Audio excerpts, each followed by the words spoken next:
আরজি করের ঘটনার প্রতিবাদে শুক্রবার দিন আসানসোলের কোর্টের গান্ধী মূর্তির পাদদেশে বিক্ষোভ দেখালো আসানসোল বার অ্যাসোসিয়েশনের আইনজীবীরা।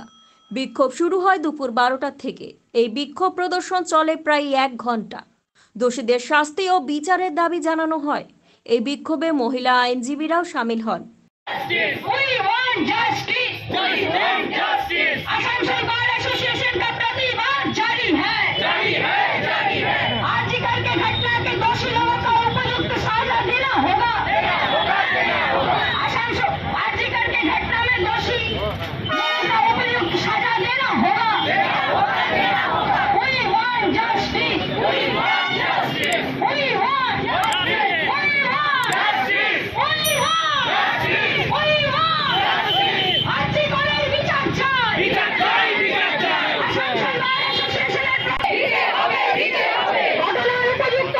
আসানসোল বার অ্যাসোসিয়েশনের পক্ষ থেকে আসানসোলের আইনজীবীরা আমরা আজ এখানে গান্ধী মূর্তির পাদদেশে একত্রিত হয়েছি।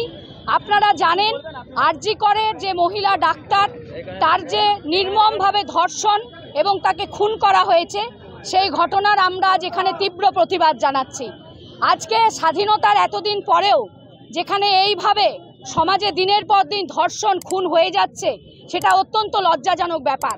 অতীতে আমরা দেখেছি যে রাস্তাঘাটে বা কোনো জঙ্গলে বা অন্য কোথাও নারীরা সুরক্ষিত নয়, ধর্ষিতা হয়েছেন, অত্যাচারিত হয়েছেন।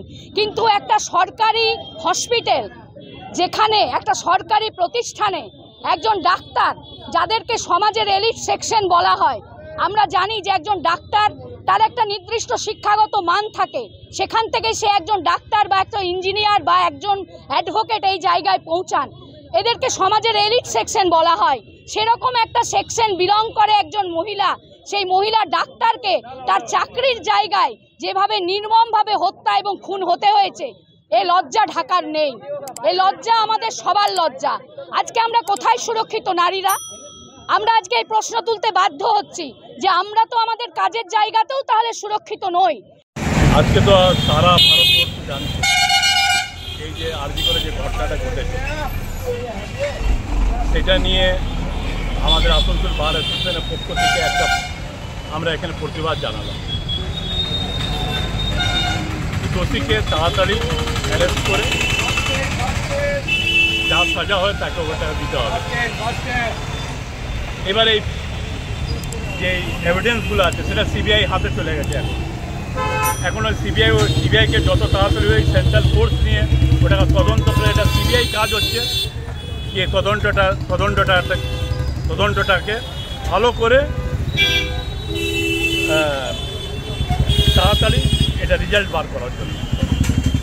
যেহেতু যেই অ্যাকিউজরা যারা বেঁচে ঘুরে বেড়াচ্ছে, তাদেরকে যত তাড়াতাড়ি ধরে, সিবিআইয়ের কাজ হচ্ছে যে যা সাজা হোক সেই নির্দিষ্ট সাজাকে ওকে দেওয়া করানো। এটাই আমাদের দাবিতে আজকে আমরা এখানে নেমেছি।